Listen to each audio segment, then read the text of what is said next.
Bharatiya Janata Party's action against two of its spokespersons for the remarks on Prophet Muhammad led to a trail of international outrage, especially from Gulf nations. Now, Arab or Gulf countries condemned the remarks, leading to political and social media offensive from across the Islamic world.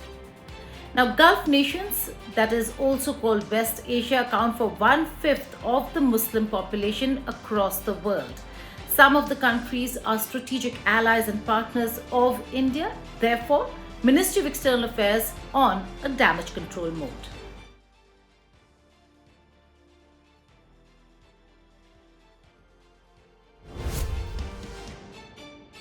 Part of BJP's action had more to do with what was happening in the Gulf countries. Now, outrage grew over there. There was a domino effect from one country outraging to the other.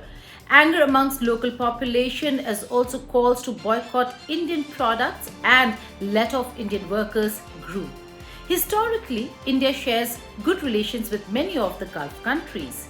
Trade, oil, gas, energy are part of important aspects of bilateral relations between India and many countries in West Asia. Moreover, a lot of Indians work in the Gulf countries. For instance, Indians form 30% of UAE's population. According to the Ministry of External Affairs, around 7.6 million NRIs are living in the Middle East at present, that is, West Asia. Remittances from the Indian diaspora is an important part of the Indian economy. Statistics show that in 2021, around $87 billion was received by India as remittances, which constitutes and amounts to 3.1% of India's GDP.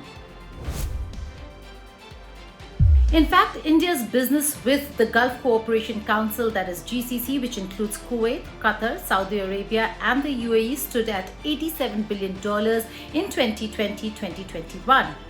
Also, the UAE and Saudi Arabia are India's third and fourth largest trading partners. India has also signed a free trade agreement with the UAE and is in talks for a more comprehensive deal with the GCC, a regional intergovernmental political and economic union. So, the stakes are very high for India.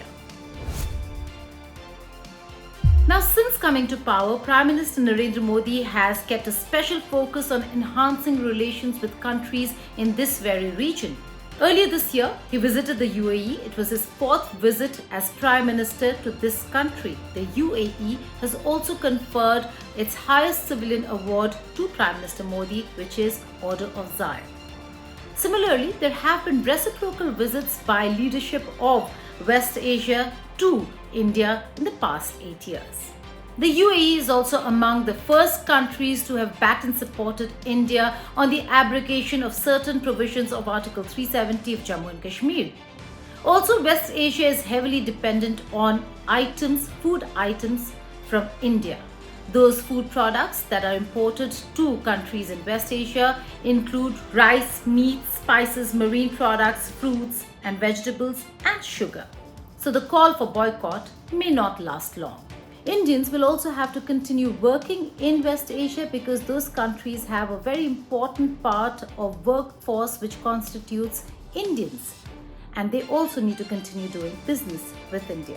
Therefore, a call for boycott of Indian products or Indian workforce may not last long.